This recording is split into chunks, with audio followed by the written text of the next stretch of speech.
más alegre.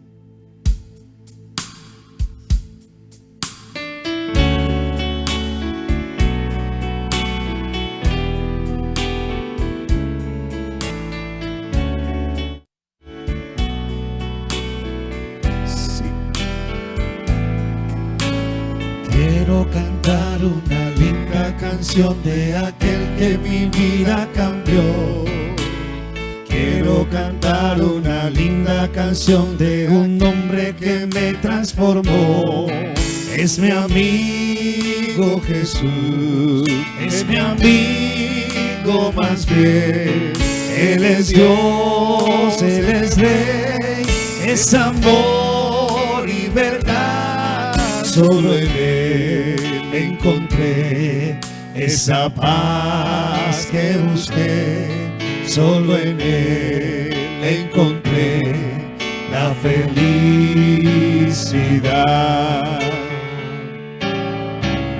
Quiero cantar una linda canción de aquel que mi vida cambió. Quiero cantar una linda canción de un hombre que me transformó. Es mi amigo Jesús, es mi amigo más fiel. Él es Dios, Él es Rey, es amor y verdad. Solo en Él encontré esa paz que busqué. Solo en Él encontré la felicidad. Y unidos cantemos y gloria entonemos al maravilloso Jesús. Y unidos cantemos y gloria entonemos al maravilloso Jesús. Religiones habrán, pero no salvarán. Solo Cristo Jesús puede dar libertad. Solo en Él encontré esa paz que busqué. Solo en Él encontré la felicidad.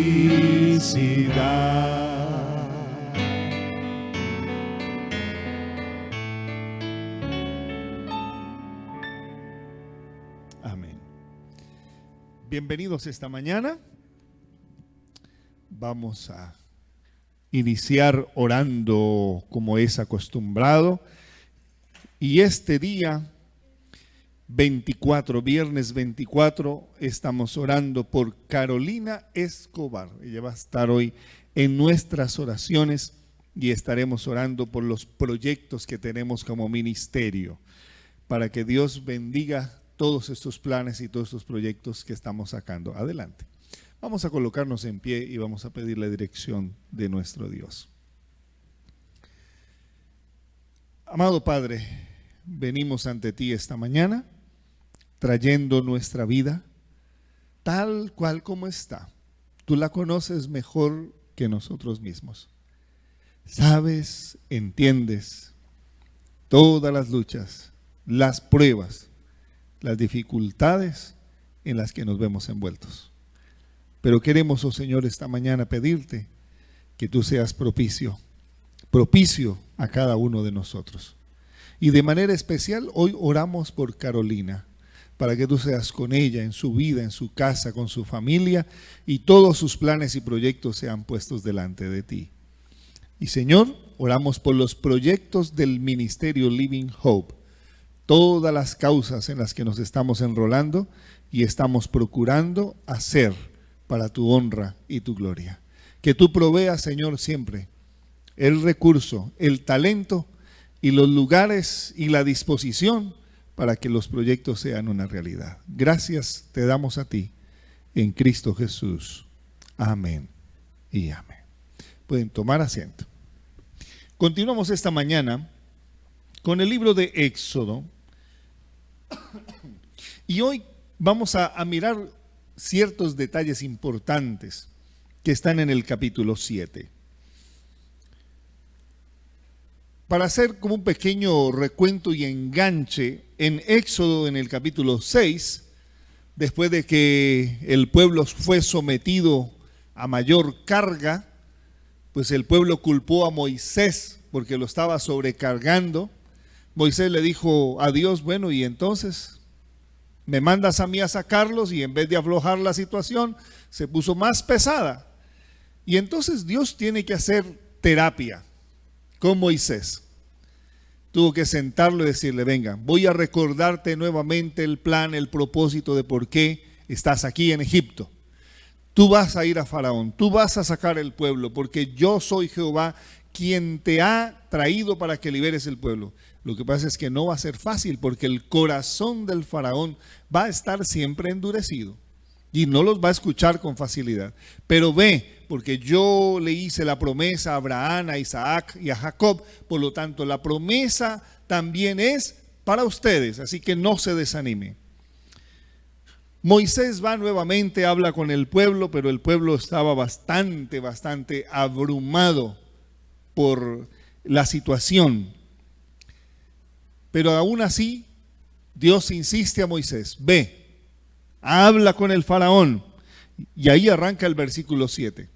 Y hay un detalle importante que quiero destacar de ese versículo 1 del capítulo 7 de Éxodo. Jehová dijo a Moisés, mira, yo te he constituido Dios para Faraón. Interesante declaración. ¿Qué le dice Dios a Moisés? Yo te he constituido Dios para Faraón, y tu hermano Aarón será tu profeta. Una figura bastante extraña, ¿verdad? Algo bastante no muy usual que sucede en las Escrituras, pero hay una razón de por qué sucedió de esa manera. Recuerden un poco de historia, y lo hemos explicado en el pasado. Faraón, como faraón, no solamente era el rey de Egipto, sino que era el Dios hablante y parlante en la tierra. Así era considerado el faraón, era Dios. Y entonces Dios quería igualar las cargas para que el diálogo, para que en la lucha, Faraón la entendiera que estaba luchando con un Dios. No estaba luchando con un humano, no estaba luchando con un cualquiera. Pero obviamente detrás de Moisés estaba el Dios Jehová, el yo soy, el gran yo soy. Pero para que Faraón entendiera la magnitud de lo que iba a suceder y de con quién iba a sostener un diálogo, por eso es que Éxodo 7:1 dice, te he constituido como Dios para Faraón, para que él te vea como un igual a él. Ese es el punto interesante. Va a haber una lucha de titanes. Y para que haya una lucha de titanes, pues tiene que haber dos titanes. No puede haber uno desvalido y el otro gigante, porque entonces la situación no va a funcionar. Entonces convierte a Moisés como un Dios para Faraón y va a utilizar a Aarón como su profeta. No porque fuera a profetizar. La palabra con la que se define profeta no es alguien que solamente vaticina cosas y habla de futuro. El profeta es un mensajero que también habla de verdades presentes con un mensaje contundente que la gente debe entender y debe escuchar. Y como Moisés vivía alegando de que él no tenía buena habla, de que él no era ducho con la palabra, entonces por eso Dios le constituye a su hermano Aarón para cumplir esta tarea. Ese es el primer punto que quería destacar esta mañana. El segundo es el verso 3. Dice el verso 3, y yo endureceré el corazón de Faraón. Y este pedazo ya lo hemos explicado en otras ocasiones, que no es que Dios se endureció el corazón, Dios ya había anticipado la dureza de su corazón. Simplemente es una expresión idiomática para decir, yo he dejado que suceda el endurecimiento del corazón del Faraón. Multiplicaré en la tierra de Egipto mis señales y mis maravillas. Ahora Dios le dice a Moisés que en Egipto se iban a ver muchas señales y muchas maravillas. Como nosotros hoy ya estamos revisando historia, así que nos queda más fácil de contemplar el panorama. Quizás para ellos en el primer instante no fue tan sencillo, Pero nosotros hoy ya estamos viendo un resultado en la historia. ¿Dios obró en Egipto con maravillas y señales? Sin duda alguna que sí. La caída de las 10 plagas fueron señales y fueron portentosas. Así que también habían señales y habían cosas interesantes y maravillosas, como todas las plagas cayeron sobre los egipcios, pero no cayeron sobre el pueblo de Israel. Y estaba Israel mezclado con el pueblo de Egipto. Pero Israel no estaba tocado. El agua que se convirtió en sangre, Israel iba y sacaba agua y era agua, pero un egipcio iba y sacaba y era sangre. Las ranas se amontonaron por todos lados allá en las casas de los egipcios. En las casas de los israelitas no habían ranas. Eso era maravilloso. ¿Cómo puede ser posible que las ranas obedezcan? Solo están de un lugar. Los piojos. A todos los egipcios les dio piojos, a los israelitas no les dio piojos. Y así sucesivamente. Israel no fue tocado. El pueblo de Israel no fue tocado por las plagas. Las plagas fueron determinantes para los egipcios y ahora van a entender por qué. Mire lo que sigue diciendo Éxodo en el capítulo 7 y ahora el verso 9. Y Faraón no os oirá, mas yo pondré mi mano sobre Egipto. La mano de Dios era sobre Egipto, no sobre Israel. Y sigue diciendo, y sacaré a mis ejércitos, mi pueblo. Y esta es la primera vez que Dios hace una designación al pueblo de Israel como sus ejércitos. Y es una designación bien interesante, porque ellos no eran un ejército, ellos eran esclavos. Pero Dios, ¿cómo los veía? Como un ejército. Ellos eran esclavos, tenían mente de esclavo, pero Dios los veía como un ejército y como su pueblo. La forma en que tú ves las cosas son muy distintas a como Dios las ve. La óptica de Dios siempre va a ser completamente diferente. Los hijos de Israel de la tierra de Egipto con grandes juicios. Ahora aquí hay algo interesante. Nos toca entender también, número 3, que las plagas que cayeron sobre Egipto eran juicios de Dios. Las plagas que cayeron eran juicios de Dios. Dios estaba obrando juicio en el momento en que estaban cayendo las plagas sobre el pueblo egipcio. Porque ahí lo dice claramente el verso 4. Dios iba a obrar con juicios. Por eso las plagas no cayeron en Israel, porque Israel no estaba siendo juzgado. ¿Quién estaba siendo juzgado en este caso? Egipto. Egipto era el que estaba siendo juzgado. ¿Y por qué Egipto estaba siendo juzgado? Por la decisión de su líder, de que no quería escuchar, no quería hacer caso, no quería obedecer, no quería entender a qué se estaba arriesgando. Y en el pasado lo hemos dicho, lo complicado, lo intrincado que un líder ocasiona la destrucción de su equipo. Un líder, así como lo catapulta para hacerlo exitoso, así también un líder lo sepulta para hacerlo desastroso. El rey Faraón era el que estaba conduciendo el pueblo a la destrucción. Verso 5. Y sabrán los egipcios que yo soy Jehová, cuando extienda mi mano sobre Egipto y saque a los hijos de Israel de en medio de ellos. E hizo Moisés y Aarón como Jehová les mandó, así lo hicieron. Ya ahí sabían y habían entendido que no tenían escapatoria, que había que cumplir con el propósito, con la misión, y lo mencionábamos el día de antier, no ayer, sino antier, cuando Dios te llama para cumplir una tarea y has sido el elegido, y has sido el llamado, y has sido el escogido, es muy difícil salirse de las manos de Dios. Eso es lo grande de nuestro Dios. Los eligió, los llevó, los toleró entendió su debilidad y sus flaquezas humanas y los impulsó a que comenzaran esa tarea. Y aquí viene el cuarto punto de esta mañana.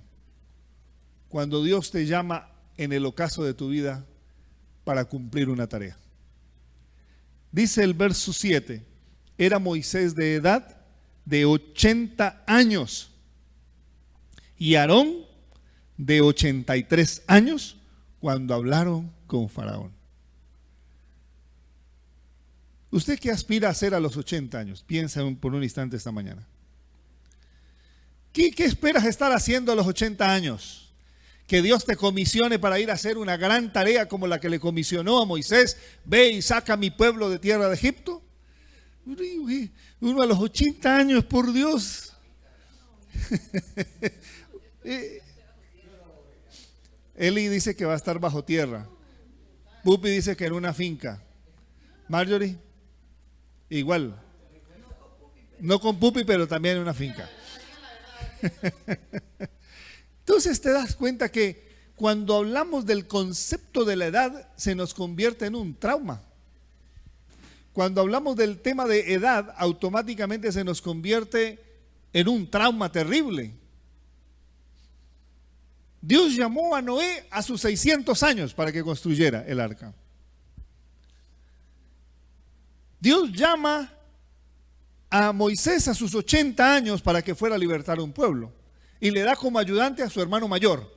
No le buscó uno más joven, no. Su hermano mayor va a ser el ayudante. Él tiene 83. Está más joven. Tiene 83. Yo tengo 80. Y ahora nos toca ir y enfrentar al hombre más poderoso de la tierra, que era Faraón. Y no solamente eso, sino convencer a esa manada de esclavos de que Dios sí se había acordado de ellos y que Dios los iba a llevar a una tierra prometida. Yo no sé si estamos preparados para aceptar un reto cuando estemos en el ocaso de nuestra vida. Pero ¿sabes algo interesante? Dios sabe por qué elige a alguien en su edad madura para cumplir una gran tarea, una gran misión. Porque ya hay sabiduría, experiencia, conocimiento. No hay locura, no hay apasionamiento. Hay mucha sensatez. El problema es que en el mundo actual nos han condicionado mentalmente para creer que después de cierta edad usted ya no es productivo, que usted ya no tiene nada que producir.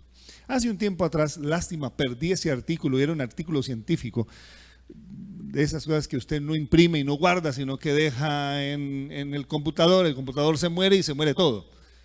Y si no, pregúntele a Pupi. Entonces, ahí es donde está el detalle. Pero ¿saben?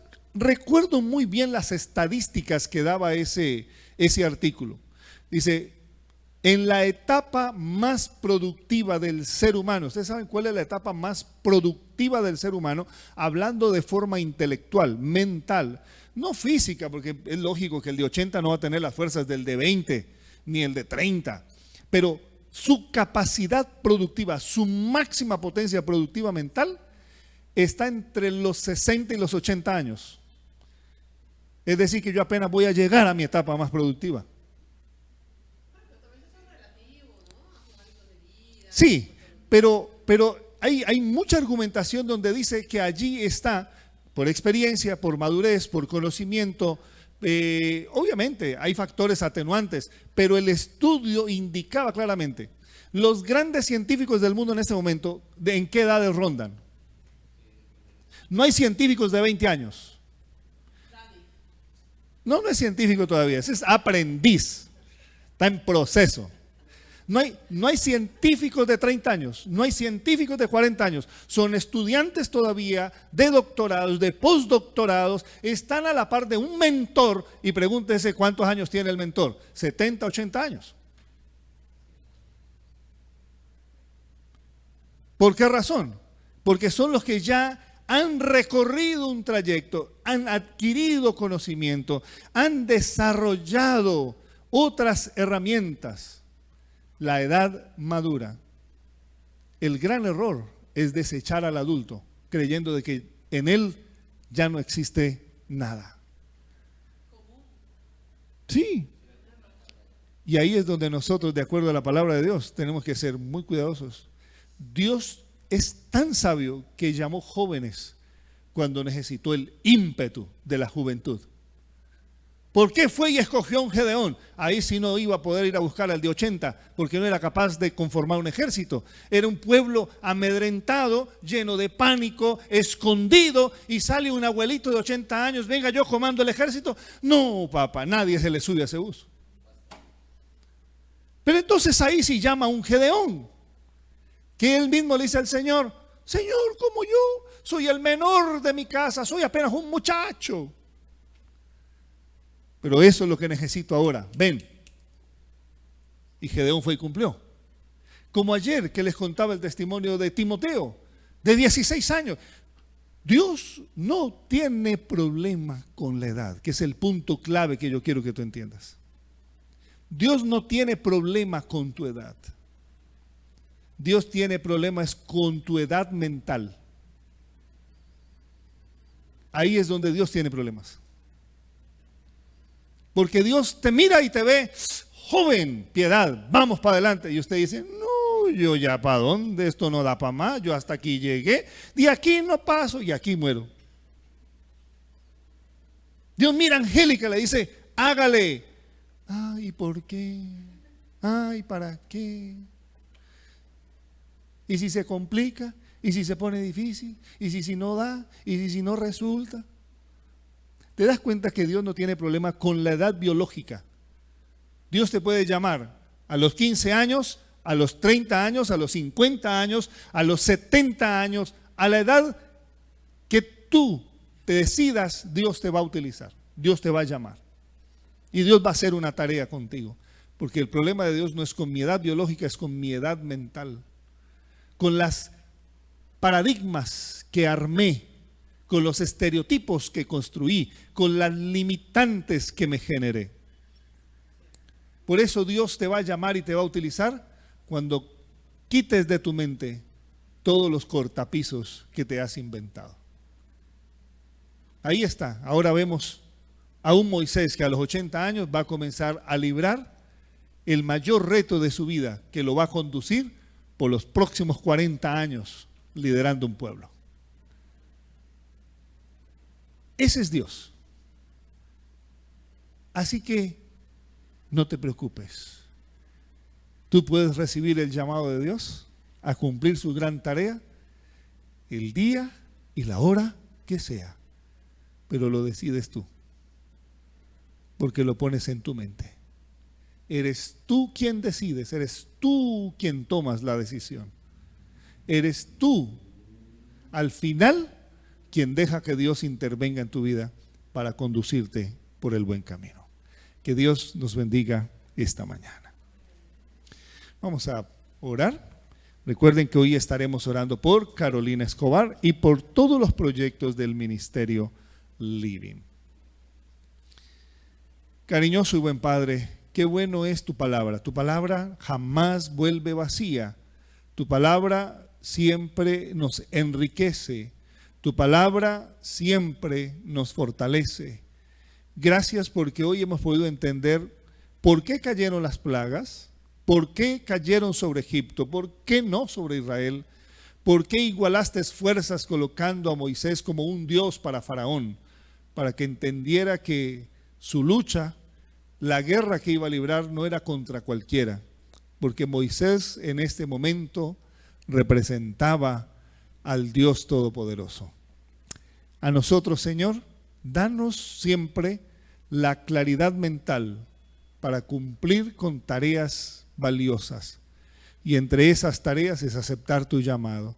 Independientemente de nuestra edad biológica, permítenos tener una edad mental lo suficientemente poderosa y dinámica para aceptar tu llamado y cumplir con tu propósito. Gracias, Señor, por todas las bendiciones que nos das. Y por eso colocamos a Carolina en tus manos y a los proyectos del Ministerio Living para que tú, oh Padre, nos guíes y nos conduzcas a la victoria. En el nombre de Jesús oramos. Amén, amén y amén. Una feliz mañana, éxitos y bendiciones en sus tareas.